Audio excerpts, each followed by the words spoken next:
ان الدین عند اللہ الاسلام۔ بسم اللہ الرحمن الرحیم۔ صرف 5 منٹ کا مدرسہ قرآن و حدیث کی روشنی میں۔ 16 شوال المکرم۔ نمبر 1، اسلامی تاریخ۔ ام المومنین حضرت حفصہ رضی اللہ عنہا۔ حضرت حفصہ رضی اللہ عنہا حضرت عمر رضی اللہ عنہ کی صاحبزادی اور حضرت عبداللہ بن عمر رضی اللہ عنہ کی حقیقی بہن ہیں۔ نبوت سے 5 سال پہلے پیدا ہوئی۔ پہلے حضرت خنیس بن حذافہ رضی اللہ عنہ سے نکاح ہوا۔ وہ غزوہ بدر میں شدید زخمی ہو کر کچھ دنوں بعد شہید ہو گئے تو حضور صلی اللہ علیہ وسلم نے ان سے نکاح فرمایا۔ حضرت حفصہ رضی اللہ عنہا بڑی فضل و کمال کی مالک تھیں۔ ان کے بارے میں ابن سعد نے لکھا ہے کہ وہ دن میں روزہ رکھتیں اور رات میں عبادت کرتی تھیں، اور آخر تک ان کا روزہ رکھنے کا عمل جاری رہا۔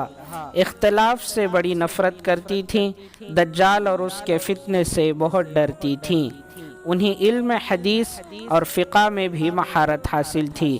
حدیث کی کتابوں میں ان سے 60 حدیثیں بیان کی گئی ہیں جو انہوں نے حضور صلی اللہ علیہ وسلم اور حضرت عمر رضی اللہ عنہ سے سنی تھیں۔ انہوں نے حضرت امیر معاویہ رضی اللہ عنہ کے دور خلافت میں شعبان 45 ہجری میں ان کا انتقال ہوا۔ مدینے کے گورنر مروان نے نماز جنازہ پڑھائی اور جنت البقیع میں دفن کی گئیں۔ نمبر 2، حضور صلی اللہ علیہ وسلم کا معجزہ، لاغر اور بیمار کا شفا پانا۔ ایک عورت اپنے کمزور اور بیمار بچے کو لے کر رسول اللہ صلی اللہ علیہ وسلم کی خدمت میں حاضر ہوئی اور کہنے لگی، یا رسول اللہ، اس کی اتنی عمر ہوئی ہے لیکن اس کی حالت تو دیکھیے، دعا کیجئے کہ اللہ اسے موت دے دے۔ تو حضور صلی اللہ علیہ وسلم نے فرمایا، نہیں، بلکہ میں اس کے لیے دعا کرتا ہوں کہ اللہ اسے شفا عطا کرے اور جوانی بخشے اور نیک اعمال کرنے والا بن جائے، اور پھر اللہ کے راستے میں قتال کرتے ہوئے شہید ہو جائے اور جنت میں چلا جائے۔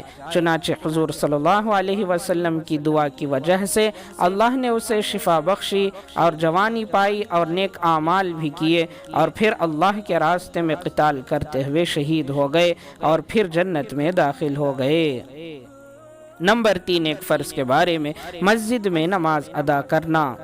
رسول اللہ صلی اللہ علیہ وسلم نے فرمایا، جو مسلمان نماز اور اللہ تعالیٰ کے ذکر کے لیے مساجد کو اپنا ٹھکانہ بنا لیتا ہے تو اللہ تعالیٰ اس سے ایسے خوش ہوتے ہیں جیسے گھر کے لوگ اپنے کسی گھر والے کے واپس آنے پر خوش ہوتے ہیں۔ ابن ماجہ۔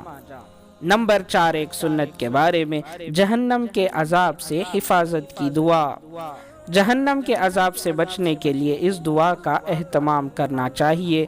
ربنا اننا آمنا فاغفر لنا ذنوبنا وقنا عذاب النار۔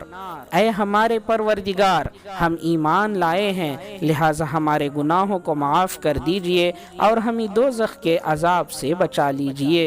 سورہ آل عمران آیت نمبر 16۔ نمبر 5، ایک اہم عمل کی فضیلت، 2 رکعت پڑھ کر گناہ سے معافی۔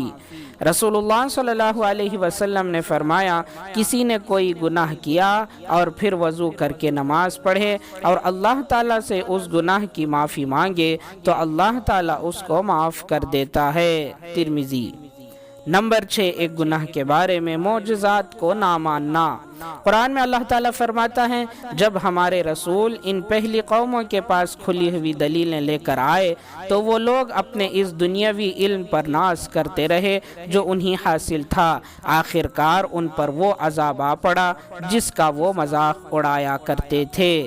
سورہ مؤمن آیت نمبر 83۔ نمبر 7، دنیا کے بارے میں، سمندر انسانوں کی غذا کا ذریعہ۔ قرآن میں اللہ تعالیٰ فرماتا ہے اللہ تعالیٰ ہی نے سمندر کو تمہارے کام میں لگا دیا ہے تاکہ تم اس میں سے تازہ گوشت کھاؤ اور اس میں سے زیورات موتی وغیرہ نکالو جن کو تم پہنتے ہو، اور تم کشتیوں کو دیکھتے ہو کہ وہ دریا میں پانی چیرتی ہوئی چلی جاتی رہی ہے تاکہ تم اللہ تعالیٰ کا فضل یعنی روزی تلاش کر سکو اور تم شکر ادا کرتے رہو۔ سورہ نحل آیت نمبر 14۔ نمبر 8، آخرت کے بارے میں قیامت سے ہر ایک ڈرتا ہے۔ رسول اللہ صلی اللہ علیہ وسلم نے فرمایا کوئی مقرب فرشتہ، کوئی آسمان، کوئی زمین، کوئی ہوا، کوئی پہاڑ، کوئی سمندر ایسا نہیں جو جمعہ کے دن سے نہ ڈرتا ہو، اس لیے کہ جمعہ کے دن قیامت قائم ہوگی۔ ابن ماجہ۔ نمبر 9، طب نبوی سے علاج، کلونجی سے علاج۔ رسول اللہ صلی اللہ علیہ وسلم نے فرمایا بیماریوں میں موت کے سوا ایسی کوئی بیماری نہیں جس کے لیے کلونجی میں شفا نہ ہو۔ مسلم۔ نمبر 10، نبی صلی اللہ علیہ وسلم کی نصیحت۔ رسول اللہ صلی اللہ علیہ وسلم نے فرمایا قیدیوں کو چھڑاؤ، بھوکے کو کھانا کھلاؤ اور بیماروں کی عیادت کرو۔ بخاری۔ اللہ تعالی ہم تمام کو ان باتوں پر عمل کرنے کی توفیق عطا فرمائے۔ سبحان اللہ و بحمدہ، سبحانک اللہم و بحمدک، ونشہد ان لا الہ الا انت، نستغفرک و نتوب الیہ۔